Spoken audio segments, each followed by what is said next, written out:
Hari ini firman Tuhan terambil dari 1 Tesalonika pasal yang kelima. 1 Tesalonika pasal yang kelima, firman Tuhan berkata di sana, ayat yang ke-21 mulai, saudara. Ya, 1 Tesalonika 5 ayat 21, ujilah segala sesuatu dan peganglah yang baik. 22, jauhkanlah dirimu dari segala jenis kejahatan. 23, semoga Allah damai sejahtera menguduskan kamu ya seluruhnya, dan semoga roh, jiwa dan tubuhmu terpelihara sempurna dengan tak bercacat pada kedatangan Yesus Kristus Tuhan kita. Ayat 24, ia yang memanggil kamu adalah setia, ia juga yang akan menggenapinya. Saudara yang terkasih, firman ini berkata, kalau kita lihat di sana saudara, ya, firman ini berkata, ujilah segala sesuatu dan peganglah yang baik. Dalam hidup ini ada banyak hal yang datang silih berganti saudara, ya. Ada hal yang sepertinya kelihatannya benar, ada hal yang kelihatannya salah tetapi benar, ada hal yang memang benar-benar benar, ada hal yang kelihatannya baik tetapi belum tentu benar. Tetapi yang benar itu sudah pasti benar dan baik. Nah, firman Tuhan berkata, kita disuruh uji ya. Ujilah segala sesuatu dan peganglah yang baik. Dalam hidup ini banyak hal yang datang saudara, dan seringkali itu bisa menjadi masalah dalam hidup kita. Contoh, ketika kita mendengarkan ya orang lain menyampaikan berita tentang orang lain, ya kamu tahu nggak si Anu itu gini. Mari kita menguji yang baik. Ya, firman Tuhan berkata kita tidak boleh ya memfitnah atau mengata-ngatain orang tanpa bukti yang sah. Ketika kita mendengarkan sesuatu yang tidak baik, mari kita ya berusaha untuk menjaga pikiran, jangan terpengaruh. Atau kita mendengar orang bilang, kamu tuh ada yang ngatain kamu loh, gini, orang itu ngomong gini. Ujilah segala sesuatu dan peganglah yang baik. Ya, kita bisa memilih setiap hari melakukan yang buruk, mempercayai ya segala sesuatu lalu menelannya mentah-mentah, atau kita memilih untuk hanya melakukan yang baik saja. Dalam hidup ini semua peristiwa datang silih berganti, ya orang pun datang silih berganti dalam hidup kita. Ada orang-orang yang datang membawa aura yang negatif, ada yang membawa aura yang positif. Artinya saya menyebut aura ini ya bawaan orang saudara.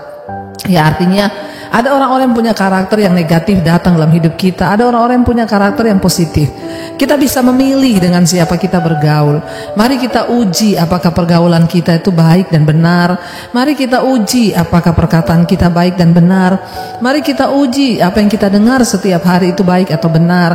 Ketika kita menguji setiap hari apa yang kita dengar itu baik, peganglah itu ya. Pertahankan semua yang baik saudara, karena hari-hari ini kita harus sungguh-sungguh berusaha menjaga hidup kita menjelang kedatangan kali yang kedua.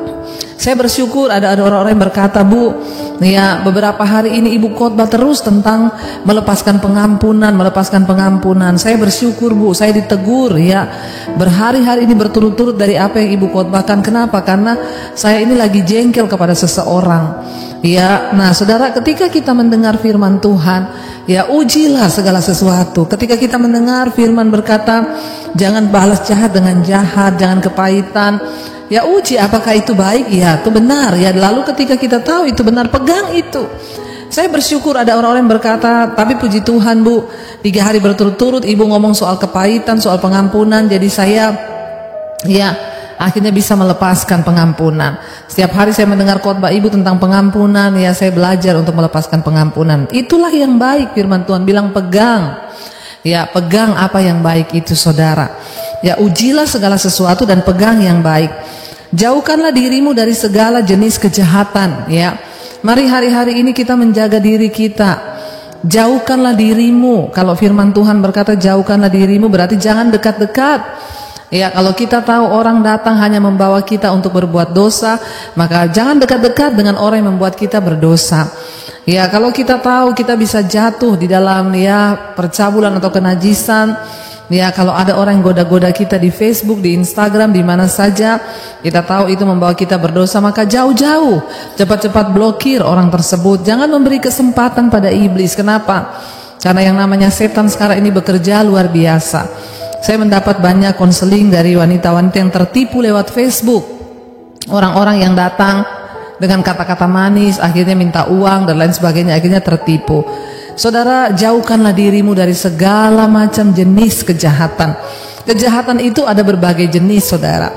Ada kejahatan itu yang langsung membuat kita jatuh dalam kejahatan, ya. Tetapi ada jenis yang ya belum terlihat jahat, padahal itu sudah menjatuhkan iman kita. Ya, banyak orang berpikir saya belum selingkuh kok Bu, tapi saya punya kenalan Bu di Facebook, punya kenalan di WA, tapi belum selingkuh. Tapi tiap hari kita ngobrol karena dia asik diajak ngobrol. Hati-hati saudara.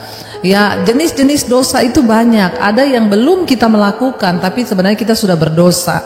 Di dalam hati kita sudah berdosa. Karena itu hati-hati saudara. Mari kita menjaga diri kita. Jauhkanlah dirimu dari segala jenis kejahatan, yang terlihat maupun yang tidak terlihat. Sekalipun suamimu tidak tahu, istrimu tidak tahu, tapi ingat ada Tuhan yang tahu. Lalu ayat 23 dikatakan, semoga Allah damai sejahtera menguduskan kamu seluruhnya, dan semoga roh, jiwa, dan tubuhmu terpelihara sempurna dengan tak bercacat pada kedatangan Yesus Kristus Tuhan kita. Saat kita hidup dalam kebenaran, saat kita menjauhi dosa, maka disitulah kita akan mengalami yang namanya damai sejahtera. Semoga Allah damai sejahtera menguduskan kamu seluruhnya, saudara. Ya, mari kita mempersiapkan hidup seluruhnya ketika Tuhan datang. Tuhan menuntut hidup kita yang kudus seluruhnya. Ya, baik roh, jiwa, dan tubuh kita. Ya, di dalam roh kita harus kudus jiwa. Dalam jiwa ada pikiran, perasaan, dan kehendak. Ya, di dalam tubuh ada perbuatan dan kelakuan tingkah laku kita. Ya, Tuhan menuntut kekudusan seutuhnya di dalam roh, tubuh, dan jiwa. Ketika Dia datang kali yang kedua, supaya kita ini sempurna, terpelihara sempurna dan tidak bercacat, ya, untuk menyambut kedatangan Kristus yang kedua kali. Saudara, tidak main-main. Orang yang akan dibawa masuk ke dalam kerajaan sorga bukan orang sembarangan. Hanya orang-orang yang kudus di dalam roh, jiwa, dan tubuh. Masih ada kesempatan untuk kita mau terus berubah. Masih ada kesempatan untuk kita mau terus minta kepada Tuhan, beri kita kekuatan untuk menjaga hidup kita. Karena firman ini berkata, ayat 24, Ia yang memanggil kamu adalah setia, Ia juga akan menggenapinya. Tuhan yang sudah memanggil kita adalah Tuhan yang setia.